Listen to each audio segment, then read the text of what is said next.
Good morning. माझं नाव आहे प्रणेश म्हात्रे आणि आपला पहिला जो ब्लॉग होता उरण ते गणपतीपुळे हा आपला कालच संपलेला आहे. आय मीन सकाळी संपलेला आहे. सो आता जो आपला सेकंड ब्लॉग चालू होतो आहे तो आहे गणपतीपुळे टू मालवण. ओके, तो गणपतीपुळ्यावरून आपण निघणार आहोत थोड्या वेळाने. सकाळी आपण गणपती बाबाचं छान दर्शन घेतलेलं आहे आणि आता आपण फ्रेश म्हणजे थोडा आराम केला आहे. आता आराम केल्यानंतर आता सकाळचे 8:45 झाले. ठीक आहे, आपण 9पर्यंत निघणार आहोत. तर सेकंड ब्लॉग जो चालू होते तो आत्तापासून चालू होते गणपतीपुळे टू मालवण. ओके, तो मग जो पुढचा प्रवास आहे त्या प्रवासामध्ये जे काय आपलं होणार आहे नाश्ता पाणी खाणं पिणं त्याचा मी व्हिडिओ बनवणारच आहे आणि तो व्हिडिओ आपल्या ह्या सेकंड ब्लॉगमध्ये येणार आहे. सो सेकंड ब्लॉग तुम्हाला कसा वाटतो तुम्हाला नक्की कमेंट बॉक्समध्ये सांगा. ओके, तो सी यू सून. बाय.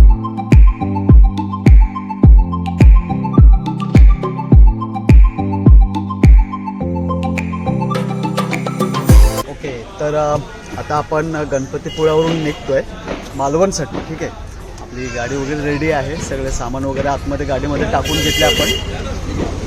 सगळी मंडळी वगैरे पुढेच आहे सध्या. आता बघूया निघायचं आपल्याला. असं पण ऐक बेकार मुंगी चालू. सचिन बोल ना. कसा आहेस? एक नंबर. मजा आली ना?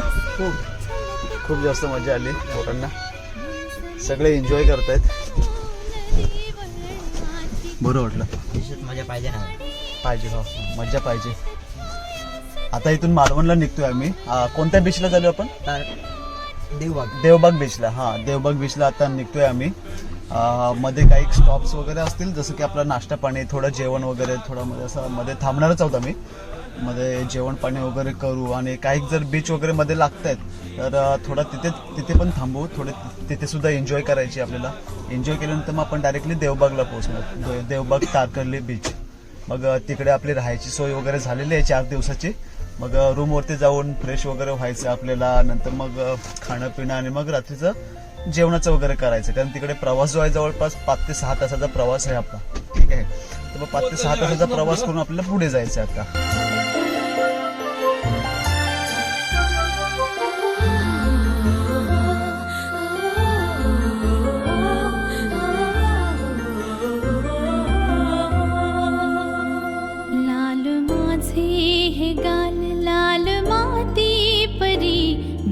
डोळे जणू खोल हिरवी दरी लाल माझे हे गाल लाल माती परी माझे डोळे जणू खोल हिरवी दरी. ओके, तर आपण सध्या गणपतीपुळ्यावरून निघालो आणि आता मधल्या रस्त्याला थांबलोय. बीचचं नाव आहे आरेवारे बीच आणि मला इतकं आवडलं ना बीच. सिरियसली खूप भारी आहे. आपल्या पूजन दादांनी दाखवलंय बीच कारण त्याला माहिती होतं बरंच काही करतो. तो बराच वेळा येऊन गेला इथे. तुम्ही बीच बघू शकता. सिरियसली मला सांगा कमेंट बॉक्समध्ये की तुम्हाला किती आवडलंय आणि कमेंट्समध्ये लिहून दाखवा मला की तुम्हाला किती छान वाटलंय कसं आहे. आणि तुम्ही जर कधी इथे आले असणार जसं की मालवणमध्ये किंवा गोवामध्ये जायचं असेल बाय रोड तर तुम्ही इथे नक्की बीचला या व्हिजिट करा. कारण आरेवारे बीच 1 नंबर आहे. वरून व्ह्यू आहे, एकदम हिल व्ह्यू आहे. तुम्ही बघू शकता. तुम्हाला याच्यामध्ये काहीच मी व्हिडिओज दाखवणार थोड्या वेळाने.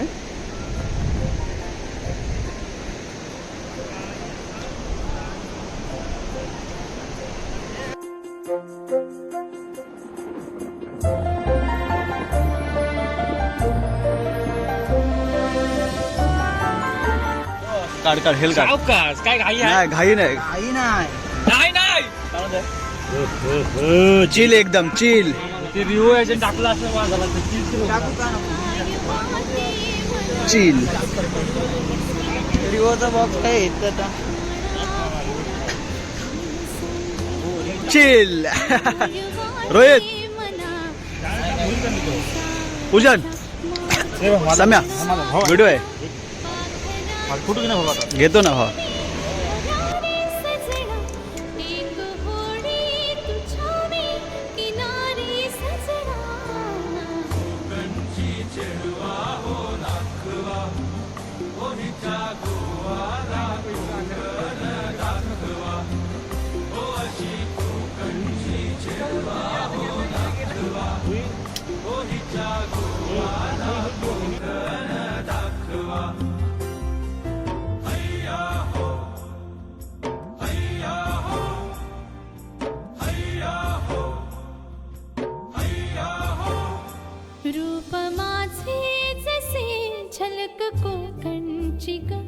मन समिंदर तनु नदी वर्णाची गर्द झाडीत नीदाट छाया सजणा अमराई परी माझी काया सजणा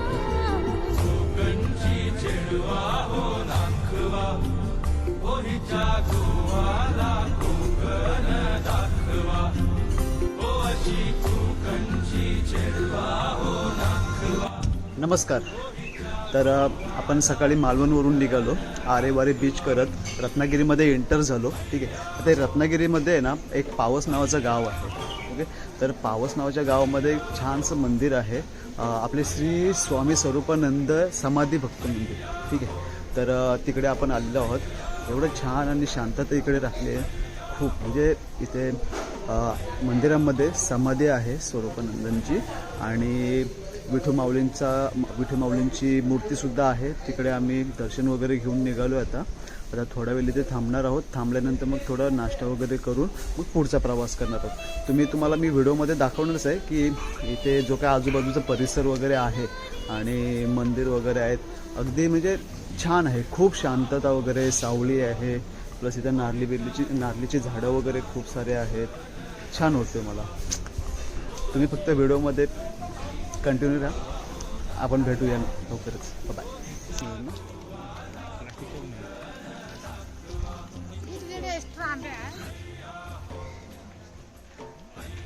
मस्त रे, थंड आहे, शांतता आहे. इथेच काढूया ना. रूप माझे जसे झलक कोकण फक्त बाहेरचं काढतो. मन समिंदर तनु नदी वर्णाची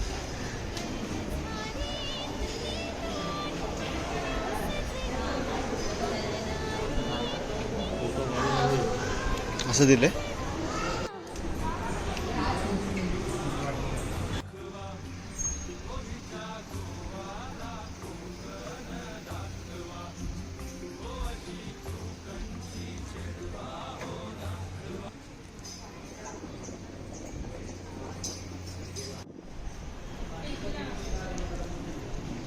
शांतता आहे बघ.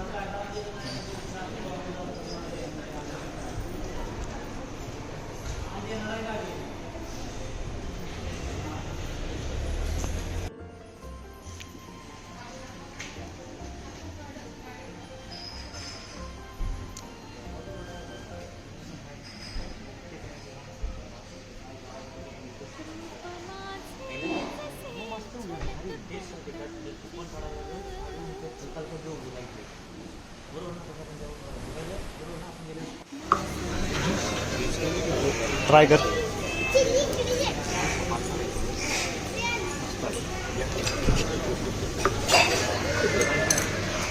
ठीक आहे दादा, अजून 4 दे. टोटल 6. काय म्हणते? छान आहे ज्यूस.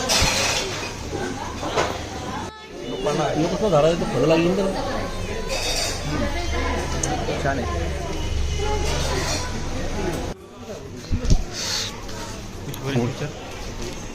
दादा कोण आहे?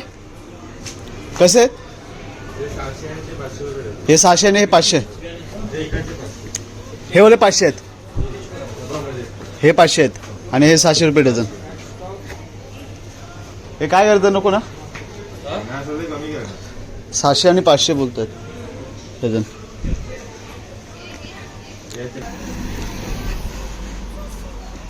जो आवडेल तो घ्या, जो आवडेल ना तो घ्या.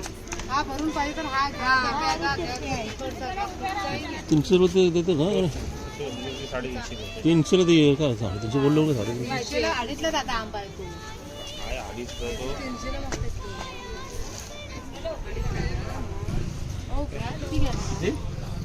हो गवतात पिकवलेला आंबा. अडीचला म्हणजे गवतात पिकवलेला. 300 रुपये देतो ना. हो तिला पोरगीला 20 रुपये तर दादा द्या. तुमची बहीण आहे ती. आंबा चांगला आहे. बोल बचन दिले, विषय संपला. एवढं पाडून घ्या ते आम्ही. नाही दादा, आंबा तू कुठचाही मला कापायला सांग. हा. आंबा जर बाद निघाला ना, आंब्यासोबत पैसे पैकी. फेकू नका पैसे. हा. लागलाय मग आता 2 एक्स्ट्रा देसाल ना? दोन एक्स्ट्रा देऊन टाका. कांद्यात काय 2 एक्स्ट्रा टाकायला 50 रुपयाला एक आंबा आहे. नाही दादा आम्हाला आज रात्री खावा जायचो. आठवण काढशील तिची. आपण द्यायचं नाही खायला किती पाहिजे. डझन घेत आहे? किती घेतले? किती घेतले? मावऱ्यासारखा बाजार आहे. काय माहिती काय हप्ताभर भावासारखा आहे हो. आता तुम्ही बहिणीसारखे आम्ही भावासारखे. बरोबर झालं. हे आज की एक डझन घ्यावा. नाही नको. आम्ही हप्ताभर इथं तर आणलं त्याच्याबद्दल आम्ही एवढं घेऊन ते आमचं खराब होतं. आम्ही हप्त्यानंतर हे आम्ही घरी न्यायला नाही नेत, खायला नेतोय. खायला घरी न्यायला परत इथून चांगले असले तर परत येऊ इथे. आंबे घेतले परत कशाला इकडूनच जाणार ना. चांगले असेल तर येऊ इथे. नाही लागली टेस्ट कशाला येऊ असं आहे ना. ए पूजन 20 रुपये सुटतं. मँगो घेतलेले आहेत आम्ही. तर बघूया कसं असतात ते. हे घे तुला. 250 रुपये डझन काहीतरी आहेत ते घेतलेत खाण्यासाठी. अरे नाही पैसे आहेत त्या 300-350 दिवस. आठवडा काढायचा आम्हाला. 250 रुपये डझन. 1 डझन घेतले सध्या आम्ही. घे बाबा घे. तू पैसे ते सांगतात 350 घे सॉरी बोलले. हा स्वामी नाही स्वामी सांगलं काय तुम्ही फुकट घ्यायची कशी स्वामी सांगितलं. चला. आता पाऊस वरून निघतोय आम्ही. आंबे तर घेतले आज रात्रीसाठी. बघूया. थोड्या वेळापूर्वी आंब्याचा ज्यूस तर पिलाय छान होता. आता आंबे खाऊया आपण. पाऊस मधले आंबे, कोकणातले आंबे. चला आता नेक्स्ट स्टॉप असेल आपला कुणकेश्वरचा. कुणकेश्वरला जाऊन शिव मंदिर तुम्हाला दाखवतोयस मी पुढे जाऊन. ठीक आहे, भेटूया पुढे. बाय.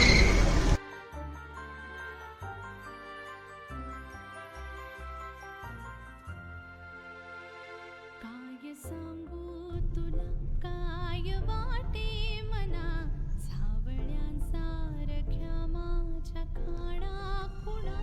काय सांगू तुला काय वाटे मना सावळ्यांसारख्या माझ्या खाणा खुणा. पाखरांची जशी मी भरारी सजना एक होडी तुझ्या मी किनारी सजना.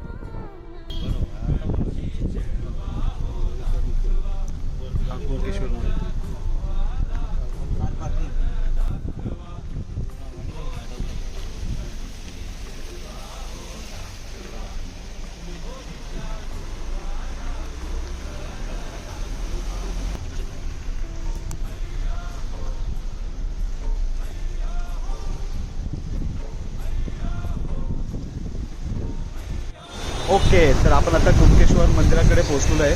तुम्ही बघू शकता माझ्या मागे बीच आहे आणि ह्या साईडला मागे मंदिर आहे. तर आता आपण तिकडे मंदिराकडे जातोय. मंदिराकडे पाया पडायला दर्शन वगैरे घेऊन त्यानंतर मग बीचवरती आपण येऊ. थोडा वेळ टाईमपास वगैरे करू. तुम्हाला मंदिराचा व्हिडिओ वगैरे पुढे दाखवतच राहणार. बाय.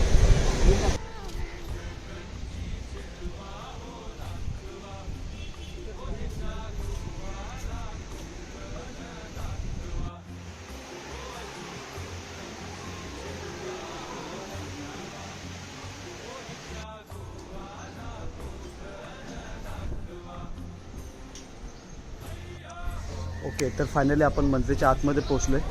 मंदिराचा हा मेन रोड आहे, मेन दरवाजा आहे. तुम्ही बघताय खूप छान सजवलेला आहे, अगदी एक किल्ल्यासारखा. आणि माझ्या मागे जो मंदिर आहे श्री समाधी मंदिर म्हणून आहे. ठीक आहे, मी तुम्हाला एक लुक दाखवतोय. इथे तुम्ही जो बघताय हा जो मंदिर आहे श्री भैरव मंदिर. ओके, आणि तसंच पुढे मंदिर आहेत जसं की श्री मंडलिक मंदिर आहे. पुन्हा हे जे मेन मंदिर आहे जसं की श्री क्षेत्र कुणकेश्वर मंदिर तुम्ही पाहू शकता. खूप सुंदर एरिया आहे. आणि प्लस श्री नारायण मंदिर आहे पुढे, त्याच्या श्री गणपती मंदिर आहे हा पुढे. आणि पुढे पुढचा जो परिसर आहे तिकडे बीच आहे, समुद्रकिनारा. आणि मी तुम्हाला आजूबाजूचं मंदिर दाखवते आणखी. मन समिंदर तनु नदी वळणाची ग.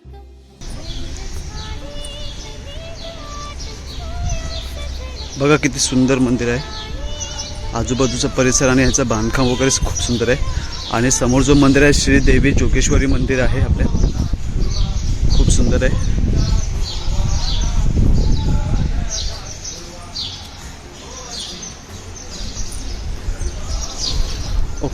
सो फायनली आपण आता कुणकेश्वरमध्ये आहोत. कुणकेश्वर बीचवरती आता सगळे देवांचे दर्शन वगैरे आपले झालेले आहेत. देवांचे दर्शन झालेत. आता आपण थोड्याच वेळात खाली जाणार आहोत बीचवरती. तिकडे थोडे एन्जॉय वगैरे करू आणि नंतर मग आपला जो पुढचा प्रवास असेल तो प्रॉपर मालवणसाठी असेल. जसं की आपली देवबाग बीच आहे, तारकर्ली बीच आहे, त्यासाठी असणार आहे. ओके. तर मला सांगा, हे जे मंदिर तुम्ही जर इथे कधी विजिट वगैरे केलं असणार तर अजून इथे कोणते पॉईंट्स वगैरे राहिले किंवा काय राहिलं असेल विजिट करण्यासाठी तर मला नक्की कमेंट बॉक्समध्ये सांगा. जसं मी पुढच्या वेळेला आहे ना, जेव्हा मी कधी यायचं असेल किंवा कधी कोणी येत असेल तर मी त्यांना ते सजेस्ट करू शकतो. ओके. यस.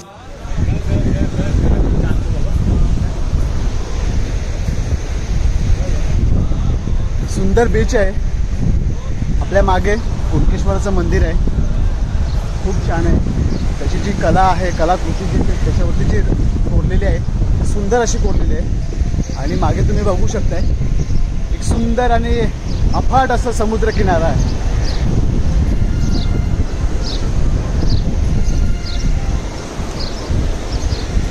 हो. पण आता एप्रिल महिन्यामध्ये ना खूप जास्त गरम आहे. त्याच्यामुळे इथे थोडा गरमीमुळे थोडासा एनर्जी वगैरे डाऊन होऊ शकते, अशक्तपणा येऊ शकतो. जर तुम्हाला कधी यायचं असं झालं तर मग तुम्ही थंडीमध्ये वगैरे किंवा पावसाळ्यात वगैरे तुम्हाला मी सजेस्ट करू शकतो. आणि असंच जर म्हणजे फिरण्यासारखं काही राहिलं असेल किंवा काही तर तुम्ही मला नक्की कळवा इथे कोणते पॉईंट्स राहिले असतील तर. आणि हा जो आपला पहिला ब्लॉग आहे तर ह्या पहिल्या ब्लॉगमध्ये जेवढं झालं तेवढं मी प्रयत्न केलं, जेवढं कॅप्चर करण्याचे काही पॉईंट्स वगैरे. ठीक आहे. तर मला लवकरात लवकर तुम्ही कळवा कमेंट बॉक्समध्ये. आपण लवकरच भेटूया पुढच्या प्रवासामध्ये. बाय.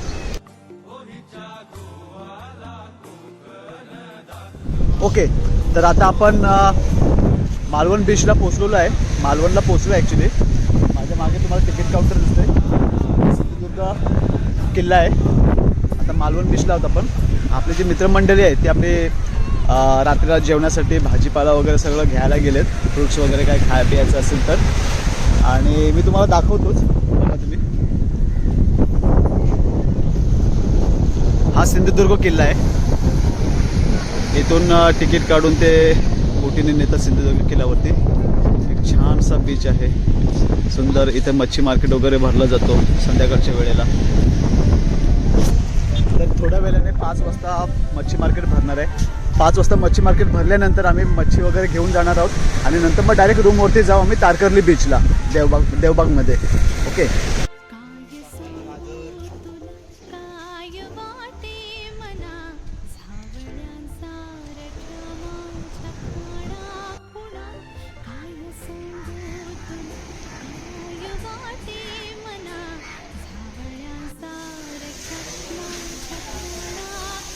अजून मच्छी मार्केट चालू नाही झालं आहे. 5 वाजता मच्छी मार्केट चालू होईल.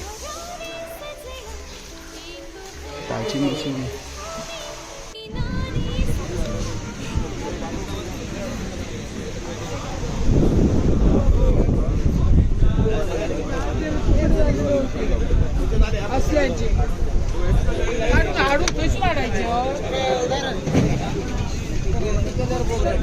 गावाचा. हा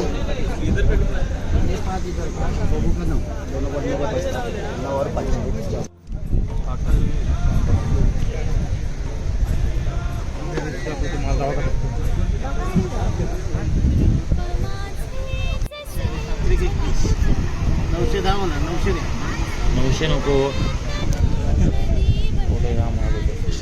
नाही बघा इथे 800 घ्या. 950 देणार. 1 किलो हवाची नाही. फुलबी घेऊ. चावायची नाही. चावायची नाही.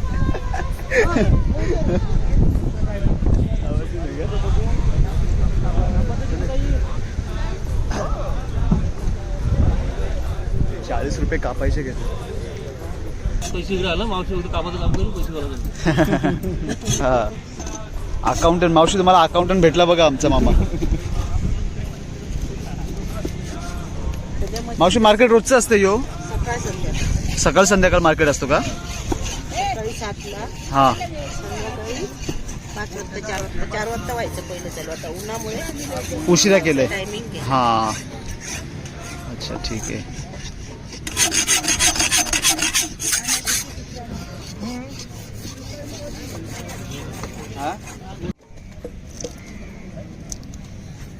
हे बाजूला ठेवते या रश्याला.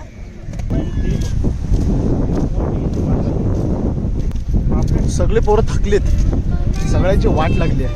पूर्ण दिवस रात्र ट्रॅव्हलिंगमध्ये. आता मच्छी वगैरे घेतली, आता डायरेक्ट रूमवरती जायचं आहे. मस्त फ्रेश वगैरे होऊन मस्त रात्रीच्या जेवणाची तयारी करायची आहे आणि मग ताव मारायची, खाऊन पिऊन पोट भरून झोपून जायचं मुकाटे. कारण प्रवासामध्ये सगळ्यांची एनर्जी डाऊन झालेली आहे. तर आपण आता डायरेक्टली संध्याकाळी रूमवरती भेटूया जेवण बनवताना. बाय. हॅलो गाईज, तर आता आपण आपल्या डेस्टिनेशनवर पोचलेलो आहे आणि तुम्ही बघू शकता, तुम्हाला दाखवतोय आपलं सगळं सामान वगैरे उतरवतात आपली पोरं. आणि आपल्या रूमच्या समोरच बीच आहे, सुंदर असा बीच. इकडे समुद्र किनारा आहे. वाव, इकडचा जो परिसर आहे एवढा छान आणि सुंदर आणि शांतता एवढी आहे. फक्त चिमण्यांचा चिवचिवाट चालू आहे आणि इकडे मी आहे. तर आता सामान वगैरे सगळं खाली ठेवून थोडा फ्रेश वगैरे होऊन नंतर मग जेवणाची तयारीला लागणार आहोत.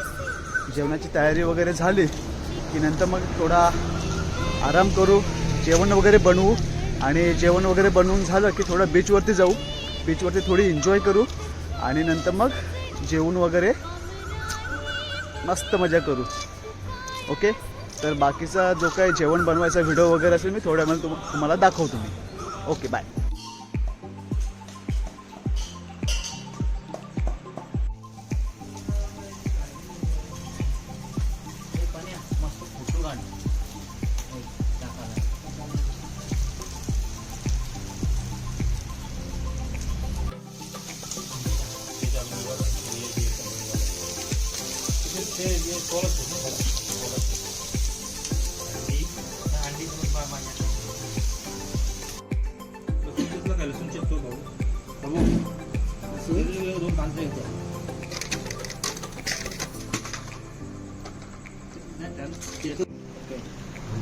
जेवण शिजतोय आता.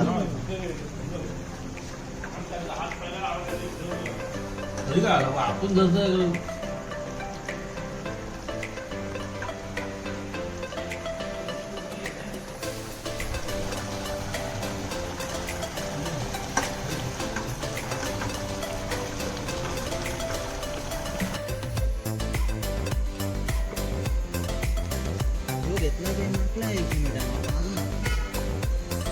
ओके, तर आता आपला जेवणाचं वगैरे झालेलं आहे. तुम्हाला जेवणाचं मी दाखवतो काय काय बनवलेलं आहे सध्या.